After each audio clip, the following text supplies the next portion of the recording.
he not out of bed yet? Alec, we gotta go. Let's go. I'm ready. Wait, Let's are go. you fully clothed? Okay, well.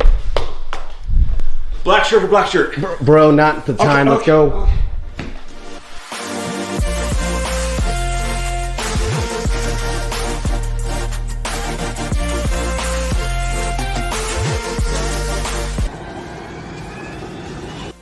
Woo! We made it, Alec. Alec? Oh, stop the plane. Go back. Alec, we left without you. Oh, God.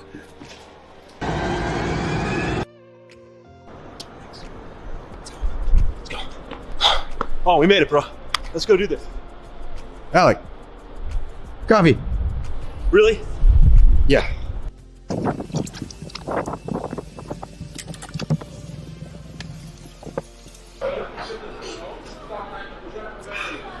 Okay, can we go? All right, you ready? Now we can go? Let's go.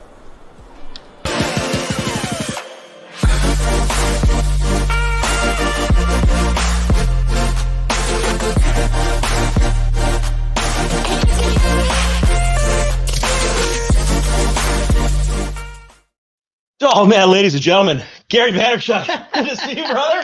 Great to How see you, you man. doing, dude? It's been a year or so since we got to hang out before. It has. I apologize. I'm sending this link to the Discord so people can join. It's great Yes, to let's see you. do it. You know, first of all, thank you. This has been very fun for me. But 2 podcasts with you have been incredible. The community that I've been working with just loves your content, loves to be with you. And so I got some good stuff for you today. I can't wait. We gonna dive in? It's been really, really a fun journey doing this with you. Dude, let's You're rock, great. man. So we're gonna start 30,000 up in the air, and then we're gonna come right down to the ground at the end. And then I got some fun stuff to surprise you with. So mortgage industry is a mess. Okay. Coming out of COVID, we had the best years in lending and real estate of all time. Rates dropped to the bottom. Incredible. Industry went to a Demand. $4 trillion industry overnight, and everybody became superstars. Right. Last year, rude awakening, total readjustment back to normalcy, but now normalcy doesn't feel normal. And lots of people lost their jobs. Lots of stuff happened, and negativity, like it always does in the press, just dominated Yes. everywhere. So the first place I want to start with you on is just, you talk a lot about positivity, Yes. but nobody's immune to the bad stuff in life. It just happens in business, in like, well, okay, everything. everything. So if someone's dealing with this market, the chaos, the press, what advice do you have to stay positive? How do you frame up around that? Well, I think in the context that you just brought this up in, like, positivity can't be delusional. That's a good comment. You know? Yeah. And so for me, I'm not looking for some sort of like hope and delusion in fantasy land, but I also think that positivity needs to be fair. And here's what I mean by that. You know, most people are incredibly, incredibly naive if they think that their work life needs to be the reality of their positivity. Yeah. Meaning, how do I deal with it? If you're in the mortgage business and your business is down right now, did you practically save when you had the best 2 years of your career? Like, did you make more money than ever during COVID and then take that money and buy a boat or 8,000 pieces of Gucci? That might have been a bad idea if you didn't understand, like, well, you know, this is kind of like inflated once in a lifetime reality, and eventually things are going to normalize, and things that go up so fast tend to come down so fast. Yeah. There's that. Then there's also like, are you really complaining about having less money? Yeah. Because I think, you know, the reason I tend to stay positive is I have a really interesting relationship with money, which is I didn't grow up with a lot of it. I worked from 22 to 34 all the time to build something for my father and mother. So I wasn't compensated in reality towards the impact I was making. And so I lived humbly by the standards of society. Yeah. And, you know, it's not my driving force. I've also never spent money to put myself in a vulnerable position. Yeah. And so, you know, for example, let's say you did. Okay, cool, Gary. But what about me? Okay, let's talk about you. You had 2 great years in mortgage life and made a lot more money than ever. And then you decided to sell your house and buy a new house. Absolutely. Happens all the time. Stories all the time. Right. And now you're feeling the pain because you're not making as much money. And even the mortgage payments, even at a low rate, Absolutely. are too much because you went over your skis. I say to you, if you're my best friend, sell your house. Sell your house and go to a lesser house. Sell your house and rent for a little while. Yeah. But you know what friend says in that scenario? I don't have the mental strength to go backwards. That's absolutely true. Right? Gary, you're my best friend. We've been together, Yep. Robbie Turnick, Brandon Warnicki. I'm talking about people in my life. It's not their realities. I'm just saying in general, I don't have the mental strength to go backwards. Why? Because I flexed my new house. Bro, it's not just that. Right? People's production doubled, tripled, and now their production's normalizing, but that's not their identity anymore in their head. Correct. They're still the mega superstar, and it is a humble pie. Once you fall in love with humility, you have a chance of being happy. Yeah. And so, humility is not at the expense of confidence and ambition. I'm all sorts of confident and ambitious. I also have the humility to realize I'm not special. I also have the humility and the self-confidence to not need outside affirmation. And so, when I hear you start this conversation in the context of mortgage professionals who made a ton of money and right now aren't, I struggle with the heavy negativity being a financial situation. Yeah. Because if you crushed the last 2 years, you seemingly have the opportunity to eat a lot of humble pie and reset, including, well, Gary, I didn't buy a house. Yeah. And so I can't down trade. I bought a lot of stuff. Well, absolutely. Sell your stuff. Like if you bought an $8,000 handbag that in hindsight you wish you had 8,000, sell it for 6,700 on eBay. Yep. People want their cake and eat it too. And that's why they have issues. I say lean into, accountability. Yeah. And address the situation. Well, some of the stuff too, as we kind of move into the next question here, the stuff that drove their success in a great market and even the markets before it aren't working now. And there's a whole change in the world today. I mean, you've been a big pioneer of social media. You've been understanding where attention's at. Yep. And so one of my favorite talking points you have is this thing of slow down the macro and speed up the micro. And people get confused on this because you talk a lot about patience too. And they think that means, well, I should just go slow. For some reason, people have decided to turn the word patience into passiveness. Yeah. Why do I always say people, why do the two words exist? When I say be patient, I don't mean lay on your couch and watch TV. Yeah, I mean, I understand how people understand this. Flip that, Dustin. So if someone's never heard the slow down the macro, speed up the micro, what does that mean? Expand that for a second. Your day-to-day, I don't know, we're going to do this together in real time because I like jamming with you. You even laughed a little bit. Julian's fooling me around, something that was a 5-minute transition. This is my calendar. Yeah. It's constant. Yeah. And by the way, look at these meetings. Just, what does that say? 11 to 11:05. 5-minute meeting. 11:05 to 11:30, 11:30 to 11:45, 11:45 to 12, 12:05 to 12:15, 12:15 to 12:30. I did 2, 3, 4, 5, 6, 7, 8, 9, 10, 11, 12, 13. I did 15 meetings before 1 p.m. today. Okay, so the reason I did 15 meetings. So that's speed up your micro. Your day-to-day, go way faster, be way more efficient. But macro, I'm not in a rush to buy the New York Jets. I love my process. I'm not in a rush to buy a Lambo or a house. Everyone needs to really, really, really, really speed up their day-to-day, but slow their skis on their big goals. Enjoy the process. Don't rush to get the trophy. Yeah. It's my favorite thing with talking to my sales team is, I'm not having the success I want. I go, great, let me see your calendar. It doesn't look like that. It doesn't look like that. There's all these pockets. So people it's a good comment. Literally, I had 12 meetings before 1 o'clock today. Yes. Real ones, real business meetings. Yeah. To your point, there are people, I see people in the chat. I know you're going back and forth. Yeah. That really don't have 12 meetings in a week. Yes. And that's okay. This is not judgment. No, it's just commentary. Yeah, of course. It's by the way, I envy it sometimes. I'm a human being. You don't think sometimes in my 19th meeting by noon, I'm I wonder if I had the DNA that would have been all about, a different, and by the way, this is why I know it to be true. I can't help it. It's what makes me happy. Like, I'm almost like the reverse of a lot of people. Like, I kind of like secretly dream about wishing that I was super basic and had happiness in that. There's a sick side of you. It's like, I'm romantic about people who have found tremendous happiness and simplicity, because I love that. I have it mentally, but I don't have it actionably. Yeah. And so I like that. Now, there are some of you guys asking if you can ask questions, and yes, you can, although there's tons of commentary coming in, so we'll do our best to get to some questions. And I do have some special questions at the end. But I want to keep coming down the chain here. By the way, I think I did a good job. We were at like, you checking this number right now, the little push? Yeah. Not too bad. Bro. I had to give you a little. Gary V effect. It's all good.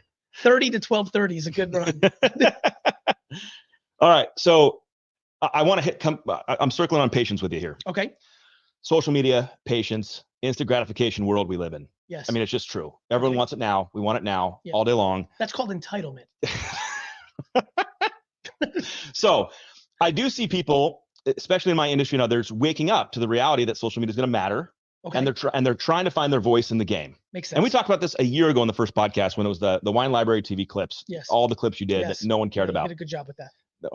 I appreciate that.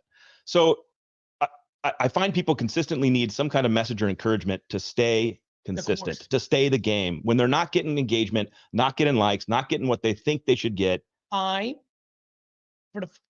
started working out very seriously at 38 and a half.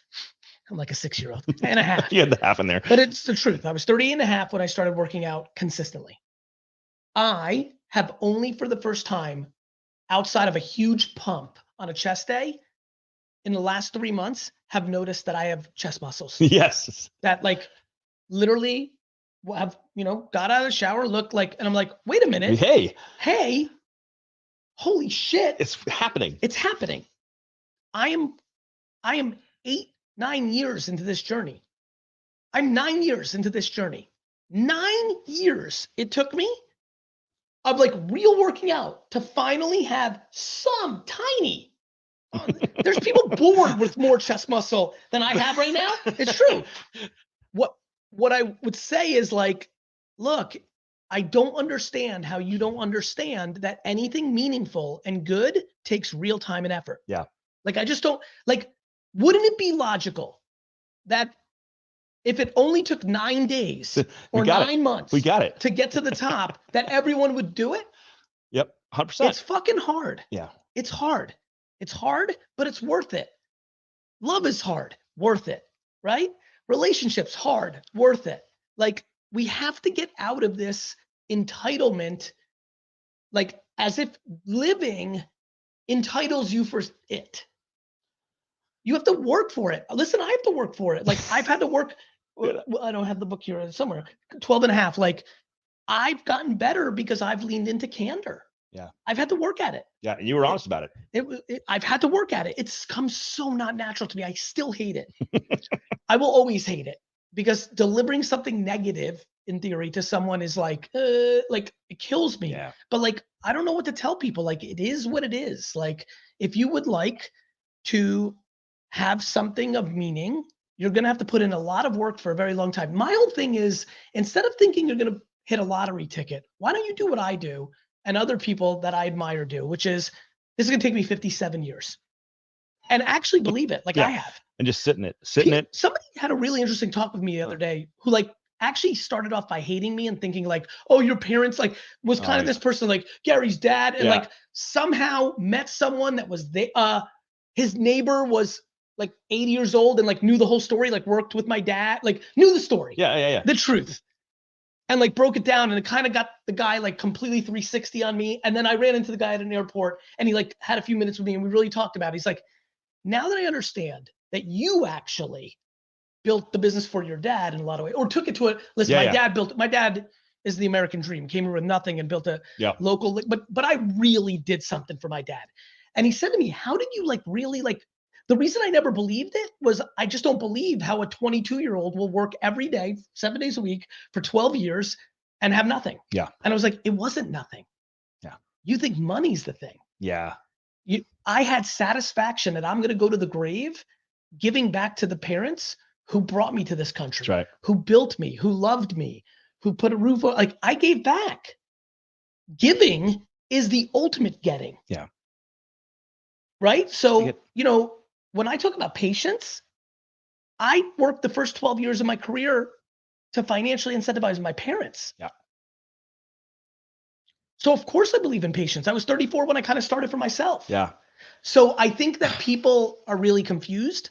And because I had 57 years when I was 22, and I'm like, when I'm 79, I'll get to what I got it. Yeah. And at 22, well, then all of a sudden you can imagine why 12 years didn't feel like shit. When everyone's like, I'm going to be a billionaire by the time I'm 30. Well, no shit, you're freaking the fuck out at 24. You have $53. And you're like, that's far from a billion. Like, and I only got 6 years. I'm 47. I'm like, chilling. I'm like, is it halftime yet? Like, exactly. I'm at the 2-minute warning of the first half. I'm chilling over here. All right. A great question came in. And because we're talking about social and staying consistent, this always comes up, always. And I wasn't in my queue to ask it, but I'm going to throw it up here because it's a great question. And this isn't just a woman's question, even though I love it. But women have a disadvantage because of pressure to look good on camera. When guys can do nothing, I'm not hitting on men, just a mindset. But this does tie into the I don't like what I look like and sound like. Yeah. There's a huge. I have a huge empathy, and I think a lot of it is like there's so many dynamics to this question. It's deep, and it comes up every time we talk about social. I'll give you a good one. Yeah. I have so much empathy. I mean, look, my mom, my sister, like the way I think about the world is very in a lot of ways, a female lens. My mom is my hero. Like my sister was my first love in a lot of ways. Like it's just like, it's my lens by the circumstance of my life. I don't think a lot of women understand how many men are deeply insecure about the way they look. I know. There's like men are very good. Like it's well documented that men are not good at being empathetic to women issues. Yeah. Like that's documented. Agreed. Check. I do not think that this gets enough talk. I am flabbergasted by how many men DM I get about the way they look. Yeah. Like that's not a conversation in the zeitgeist at all. No. I mean, there are men that I personally know that have gotten nose jobs because they decided to produce content and they were insecure about their nose. Yeah. That's not talked about. I don't hear about that. Yeah. So, but I still agree. And especially because, one of the things that has always pissed me off to no end is women on women crime. Like women razzing women, like, first of all, I hate all razzing. So like men on women, like it's all bad. But like, yeah, listen, I have a lot of compassion. Like the standards, makeup, lighting, I think it's very real. I just would also say you don't know what's going on in other people's lives. Men are equally insecure to women. Let there be no confusion. Yeah, the world's fucking insecure. And that insecurity sits behind and creates that fear when the camera turns on or the podcast mic's on or even the written word. It's like, who wants to hear what I have to say? And that's a real barrier for a lot of humans to push through to figure out how to get their voice into the space.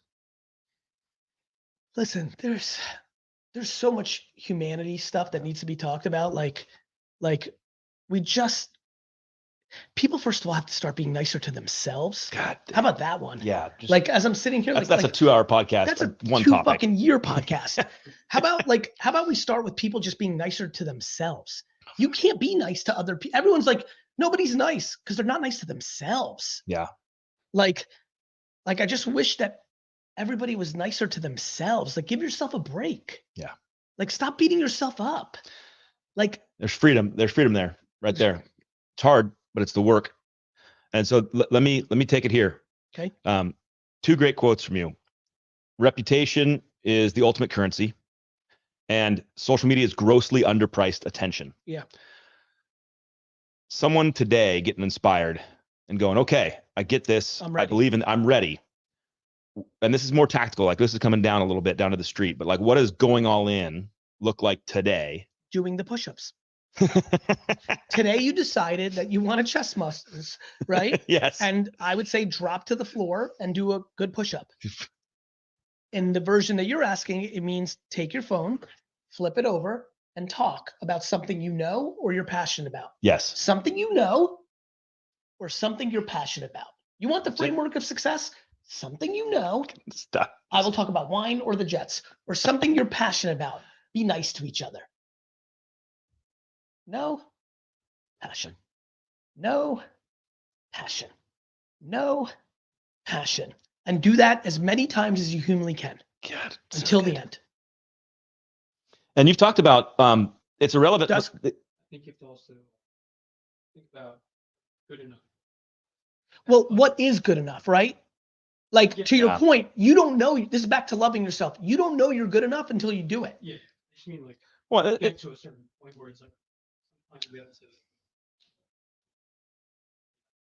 self-aware. Yeah, I mean, look, but to oh, your dude. point. So I had a really good please, friend Please. who picked up the camera, and started to get in the game.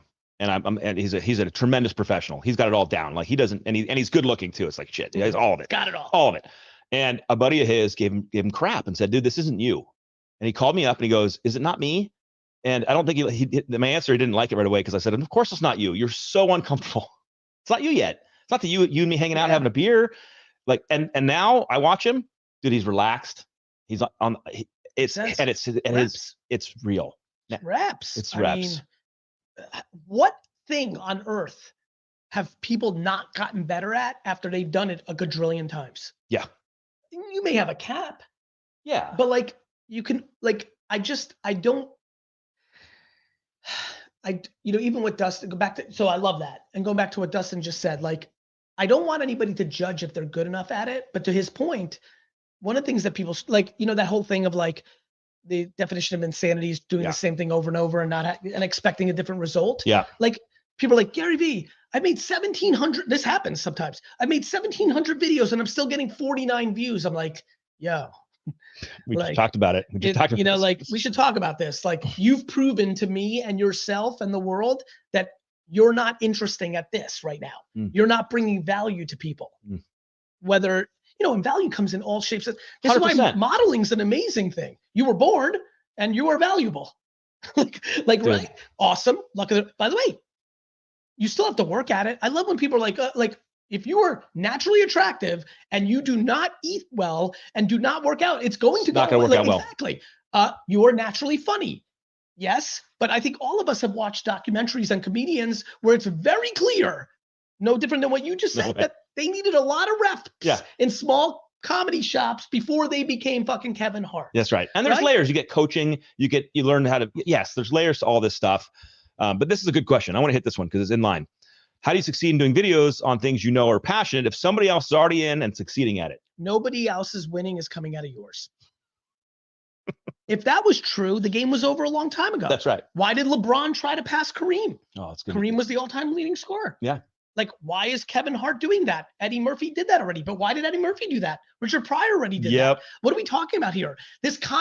Excuses like that. And notice the word I used. Excuses like that are just people that are scared to do the thing and fail on merit. They feel better that somebody already took it. The world is abundant. If you're good enough, no matter how much is already taken, you can get yours too. I wasn't the first person to talk about kindness. I wasn't the first person to talk about work. I wasn't the first person to talk about technology. That is a ludicrous point of view. And I come from a place of compassion when I use that statement. That person needs to realize that's a subconscious excuse to not do. Yeah. And it's better to blame that, they didn't get lucky, somebody already did it, versus them having to put in the work to do it. Dude, I get the same vibe, and I talk to people because I'm on video and I'm big on video. I have I'm loud. I'm wearing costumes. I do a lot of weird stuff. And then there's the engineer who's sitting down and explaining line by line through a complicated mortgage document. Both those people have tremendous audience capacities. Huge. And are needed. Absolutely. Sometimes you need to escape and be entertained to learn. I fall in that category. I want to entertain to trick you into the thing. Yes. Other times people need people come at me all the time. They're like, Gary, I need more details. So when I put out the $1.80 strategy, or even that little thing I just did, the reason I did it 3 times, I'm like, that's a little bit more tangible than I normally go. Either talk about something you know or something you're passionate about. That's like, that will land for some people. It will. And like, to your point, like, it all comes in all shapes and sizes. Some people really like to read 800 pages of a technical 100%. book. I would die. You would not survive. I would die. No, die. If somebody walked in right now, you have to read these 800 pages of electrical engineering. And if you don't, you'll die. I'm like, just kill me right now.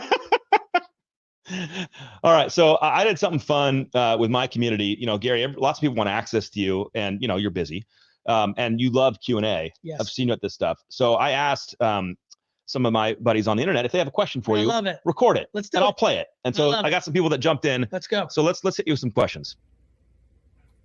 what happened to daily vlogs, and do you see them making a comeback in 2023? Great question. Yeah, my boy. We're filming one right now. Yeah. I do see it coming back. I don't know if you heard, but there was this thing called COVID. Well, weird. Yeah, Google it. COVID. It was a thing. It happened. It kind of fucked up the flow. But I think we'll be back, and I expect by 2024. I mean, I can sense myself getting close. By the way, you get out of practice. That's true. Dust, how many things have I said I don't want to film? That would have been insane. I would have been upset if you didn't film 3 years ago. True? Really? Out of practice. Yeah. Out of practice. You just got to get back into practice. But yeah, I think we are going to be more than back. Daily V. So you think the blog space, personal blog space, is going to start? People should pay attention to that, potentially for their own business and branding and marketing efforts. Yeah, documenting over creating. I mean, it's everything. Yeah, I like it. All right, this one's a long-winded question. I tried to close it down, but good morning, Gary and Alec. I'm David, 3 years in as a full-time real estate agent. I sell about 26 houses per year. The bulk of my leads comes from leads delivery platforms like Realtor.com, OpCity, where you get the leads for free up front, but then you have to pay a 35% referral fee out of your commission once you've closed the deal on the back end. So I'm in like the top 1.5% in the Midwest region. I do very well with this model. I've incubated my business, but I want to go to the next level where I get more customers on my own. I don't have to pay that fee on the back end. I pay up front. I invest early on, and I try to get the leads on my own. So I either have to create the content myself and sort of cowboy it, figure out how to deploy that content properly, or I can use a website company that can provide me an IDX-fed website. They can create the Google search queries and Facebook ads. They can contour landing pages specific to those search queries and ads and bring in the leads so that I can focus on closing deals. It costs about $1,300 a month to do this. And with the uncertainty in our current market economy, what's going on in the next 6 to 8 months, I don't know, is this the right time to throw the money at it and have a company do it for me? Or should I be sort of holding onto my budget and try to be a little bit more frugal, learn how to cowboy it and try to snowball on my own, obtaining leads? That's my question. Content for him, or figure it out himself. Both are fine by me. I'd prefer him do it himself because I think you have a lot more control. You'll learn a lot more. Yeah. But in the math that I just read, at $1,300 a month, 35% commission on one deal, in theory, on like an average house, puts you in the math. People are funny. Yeah. People are funny. Well, and when I heard that from my boy, it's I think there's a space for both, but I also think like you do this a lot too. You got to play in the meat to figure it out. Yes, the dirt matters. Like you gotta make your own videos and publish your own stuff and watch and learn how to do it. What's interesting about him, if you think about it, he's like really interested in giving up economics to not do a certain thing, which is okay. But there's a lot of people like that. Of course, that's why we have plastic surgery. There's a reason lipo happens. You don't want to do the 4 years of the gym and eating healthy. You just want to pay a lot of money for. A lot of you are in the business. Yeah. You don't want to fucking put in the work. Yeah. Which is fine. By the way, he might be right. It might be worth the arbitrage. Yeah. I think the problem is okay, it's 35% commission now. Here's the problem when you don't have the leverage. Yeah. What happens to that guy when Realtor.com tomorrow says it's 50%? That's right. What's he going to say? I guess it is. I guess it's 50 now. I don't like that fucking game. When someone else has the leverage, bad things happen.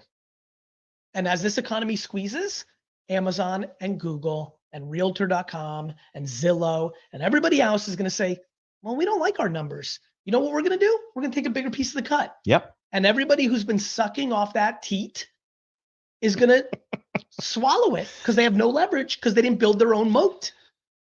Well, and this goes Whoever back. is closest to the customer has the leverage. Yeah. You've been saying that for it feels like decades of my life. And figuring out how to get in that strategy zone for yourself, for your own voice, is the core to controlling your own destiny. Otherwise, someone's going to control it for you. That's why everyone's like, fucking social media, the algorithm. Like, you don't even fucking pay for it. You don't pay for all this captive audience and this, like, it's like, I'm like, what? Like you're happily paying 35% commission to realtor, but you're mad that the algorithm is shadow banning you. Nobody's shadow banning you. You fucking just suck at content. Yes. Get better. Learn. Watch videos. That's my favorite thing. The shadow ban. I've been shadow banned. I'm getting shadow banned. No, you're not. You stink. All right, let's go here. This is an interesting question. Carl, I met this guy through the NFT community and Twitter. When Twitter turned into the NFT community, it was an amazing period of time. Yes. So this is going to have some layers to it. Okay. Alec, thank you so much for giving me this great opportunity to be able to come onto your show and ask the one and only Gary Vaynerchuk what I believe to be such an important question, being a foster care advocate. This is actually a two-part question, Gary. So let's just jump right into it. Gary, what piece of advice do you give kids, especially to those in foster care who will be aging out with no one in their corner, pretty much no support system? The second half of that question, how and where can they access resources, people, pretty much mentorships coming from such a disadvantaged place in order to nurture an entrepreneurial spirit? Again, Alec, thank you. And Gary, thanks so much for taking the time to answer this. This is one of my favorite questions. I'm a big believer that the perceived negative is actually the positive. Yeah. So let's break it down. I believe that the world is actually in people's corner way more than we think. And I'm very aware of racism, anti-Semitism, Yeah, real separation of wealth. There's real stuff, but humans, day-to-day humans are actually remarkable, like remarkable people, like 90% of the 8 billion have general good intent or at least somewhat neutral. And if you give them any reason to have compassion, they'll go there. Yeah. So for example, the perceived disadvantage is the advantage.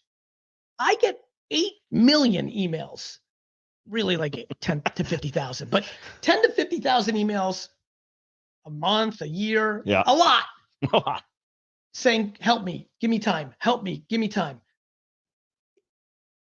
If I saw a titled email like, I was brought up in the foster care system, can you give me 5 minutes to talk? There's a far higher likelihood that I'll say yes to that. Yeah, than me, who's like, hey, Gary, it's just like, true. yeah, bro, no. I think that the world collectively agrees that coming up the foster care system is a really, really challenging starting point to a life. Yeah. I would argue that I've met at least a half a dozen to a dozen people at this point, which is not a lot, but plenty. Yeah. To have an observation that for many of them, it's a tremendous advantage because of the chip on the shoulder. And I would argue some of them have been fortunate enough to have multiple people in their corner. People you meet people, right? Many people wish they didn't have their parents in their corner. All he's really saying is they didn't have parents. Many people actually lost by growing up with bad parenting. Yeah, not good comment. Yeah. Right? So who's worse? Who's better? And so what I would say is the reality is that narrative is going to capture most people's heart. Most people today in 2023, if you say to them, I grew up in a middle-class family, but my mom or my dad was X, Y, and Z, and I'm deeply insecure. Yeah. They'd be like, all right. It'd be like a kind of like a quick 2-minute conversation. Well, that's it. Okay. Well, at least you were middle class. You weren't poor. Yeah, they'll go somewhere. Meanwhile, the person that's deeply insecure knows how fucking bad that was. Yeah. And can't function in society. Meanwhile, you tell anybody, hey, I grew up in the foster care system. You have deep compassion, deep default support, ready to support. So I think that's what's interesting about these kind of conversations. And I think where do they go? I think they DM and reach out to people. Yeah. And they say, I grew up in the foster care system. Do you have 10 minutes for me? And I think they're going to get a lot more yeses than they think. Mark Cuban's going to say yes to that email more likely than the normal one. Yeah. I believe that. Oprah is going to say yes to that one. But you can shoot for the stars. And it goes back to the reps. The answer to every question is DM 4,000 people. Direct message 4,000 people and get 3 people to say yes. But you know what happens? They don't want to DM 4,000 people. Yeah. Or they DM me once, I don't reply, and they're like, fuck you, you run that fucking YouTube, you said to DM. Bro, I didn't see it. Exactly. Come on, a little bit of D-Rock asked for his job 7 times or 3 times, right?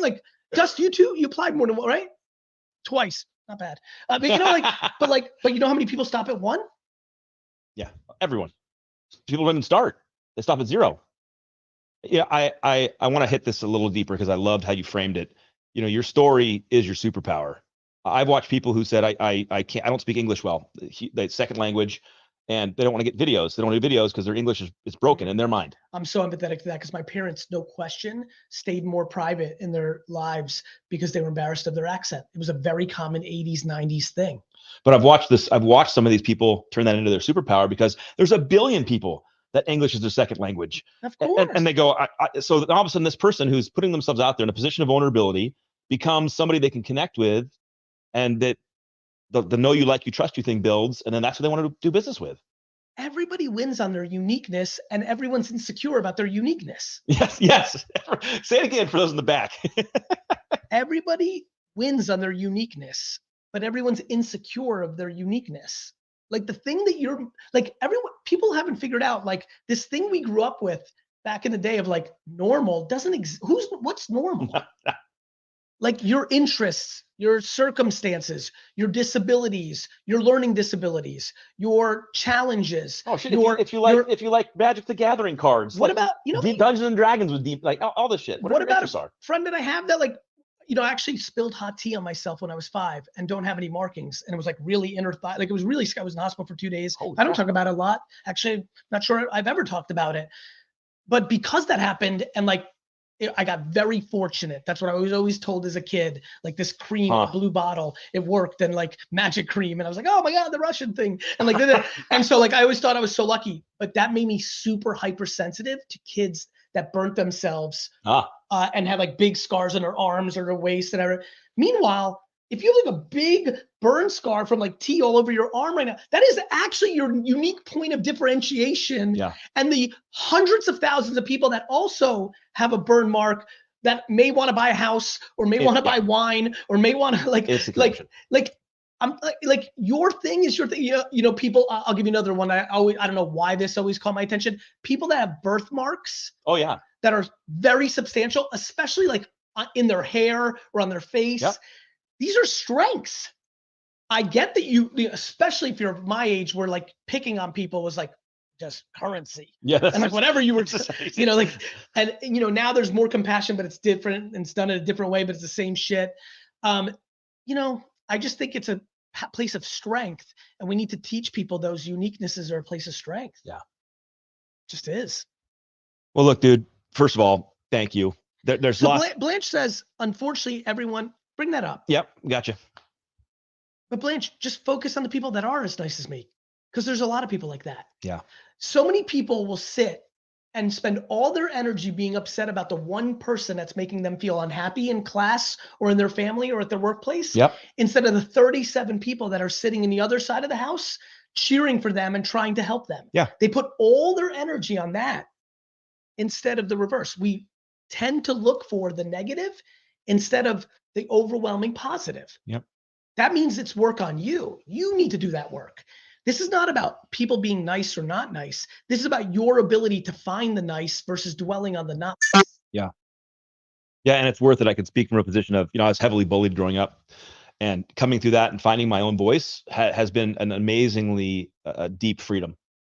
Because I don't misunderstand me. I still care. I don't like it when someone's mean to me. I don't like when someone talks shit. I don't like when someone hurts my. I'm still human. Everyone's human, even I. Yeah, and I'm like superpower at this point. Yeah. But here's one: go deeply and quickly into a feeling bad for them and watch what happens. Yeah. Change the whole narrative. People don't get it. Right now, we're fighting hate with hate, which is why everything sucks for so many people. But yet, there's plenty that's great. And you know where it's great? It's when people have hate thrown at them, they combat back with compassion. Yeah. When you throw compassion at hate, when you throw sympathy at hate, when you throw empathy at hate, when you throw, what's one that I don't talk a lot about? When I'm thrown with hate, I default into appreciation that I'm not wired that way. Oh. I go into gratitude. I'm so grateful that I don't spend my time and energy trying to tear down others at all costs. That is like beautiful. Yeah. How do you accomplish so much, Gary? By not focusing on other people. Yeah. Like Leonardo DiCaprio's relationship status does not fuck up my life. Yeah, 100%. Like fucking Christ already.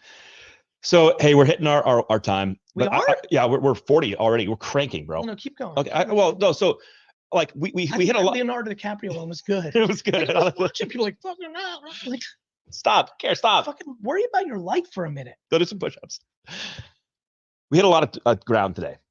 You know, we talked about patience and positivity and compassion and all these fun things.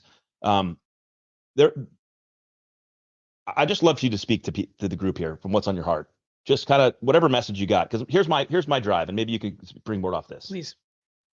I wake up inside when I find people letting go of the bullshit and putting themselves out there to make real human connections. Like, it's a buzz for me. And when people get on video and they finally start to realize there's an opportunity for them and their voice matters, and they get maybe it's a little bit of that affirmation, because when I was bullied, now I can affirm somebody else. All that stuff's there. But you were an unlock for me 4 or 5 years ago, walking, having a coffee in the morning, and you say the same stuff all the time. But it was the right time. It was the right time.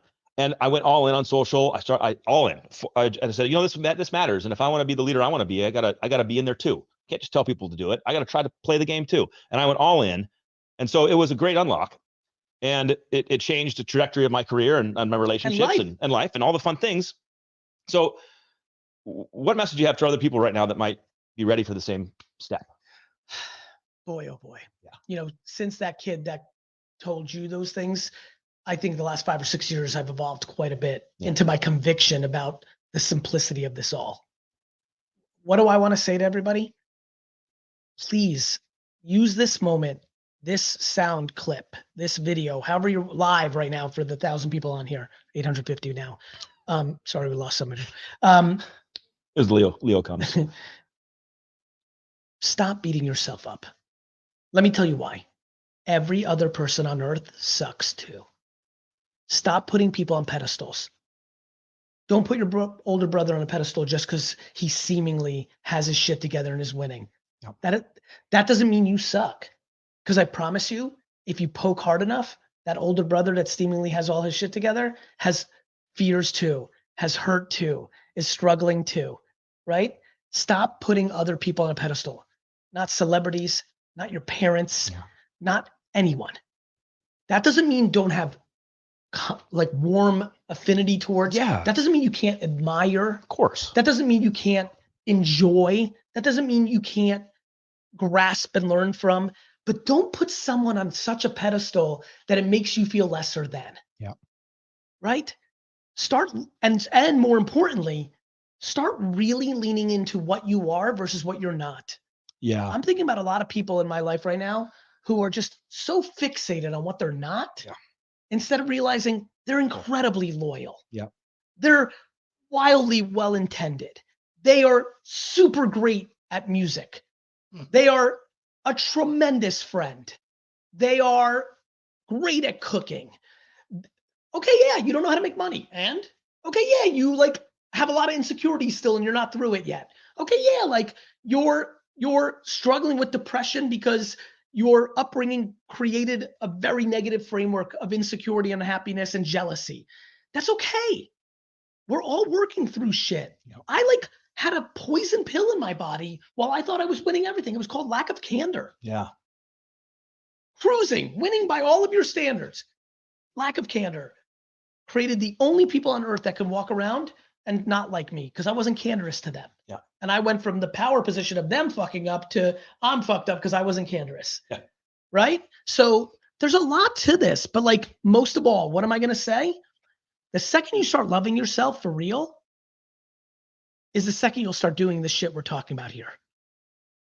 You're not going to do shit if you're scared. Promise you that. If you think you're a piece of shit, you're not making a single fucking video. Not one. Zero. Yeah. And so it's time. It's fucking time. Enough. Like, how many more days, how many more weeks, how many more months, how many more years are you interested in walking around this earth and not feeling good? Find more positive people. Find more positive content. Realize what I'm telling you is not an illusion. You're delusional. I like keeping it real. You keep it real negative. Yeah. You don't keep it real. There's no real. What the fuck is real? There's no real. There's your reality. You don't get it. Of course I don't get it. That's your life. You don't get mine. Don't. Sure. You don't get mine, I don't get yours. Cool. Now what? Are we in a philosophical standstill? Then, because the next day life's going to happen, right? Like, I love the debate. Like, everyone's debating and everyone's asking everyone to do things. That's also, It's is there fact. something else I want to leave with? Stop telling everybody in the world to do shit. You do shit.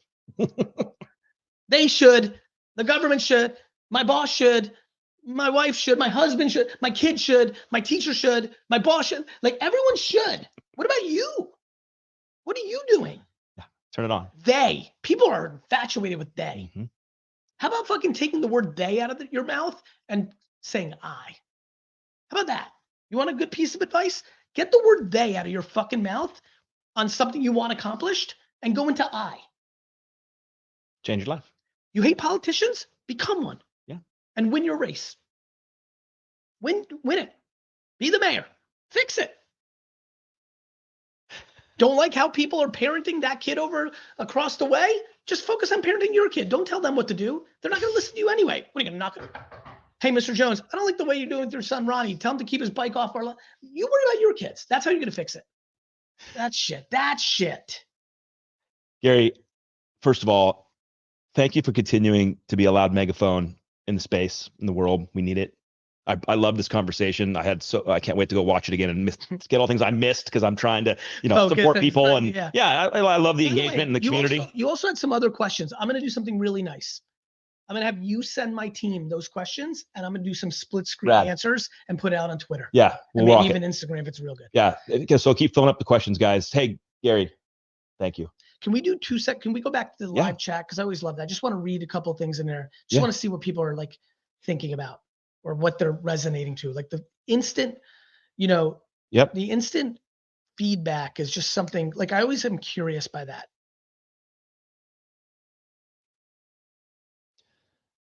It's very fun to watch everybody jumping in and just Mhm. taking some positivity into the Right world. there, go back to that one. I suck at sales. That's great, Tony. There's no need to be great at it. Like some people are good at it, some not. Hire someone who does sales. You might be great at ops. I know unlimited Bro, people. it's I fact. know unlimited people that are great at sales Yeah. that don't have a good business Yep. because they can't operate out of a fucking paper bag. Yep. You like that one? It's the truth. It's real, right? They can sell their ass off good. And if you don't know where the money went and you can't find it, who gives a shit how much you sold? Like if you don't like people have strengths and weaknesses. Yep. This is my this is my boy Braden. Hey Braden, how do you learn to love yourself? That could be another two-day podcast, and we'll give these questions, dude. I'll send them By over to you. realizing the reason you don't love yourself is that you listen to somebody else. You want a real answer to this question? I'm giving it to you. Hatch, you learn to love yourself because you take a huge step backwards and realize the reason you don't love yourself is that you listened to someone else. Normally, a mother, a father, a grandparent, a sibling, or a spouse or relationship. Normally, one of those 10 people hounded you out of their own hurt Yep. so much that you believed them and it became your own. Yep. It's the truth.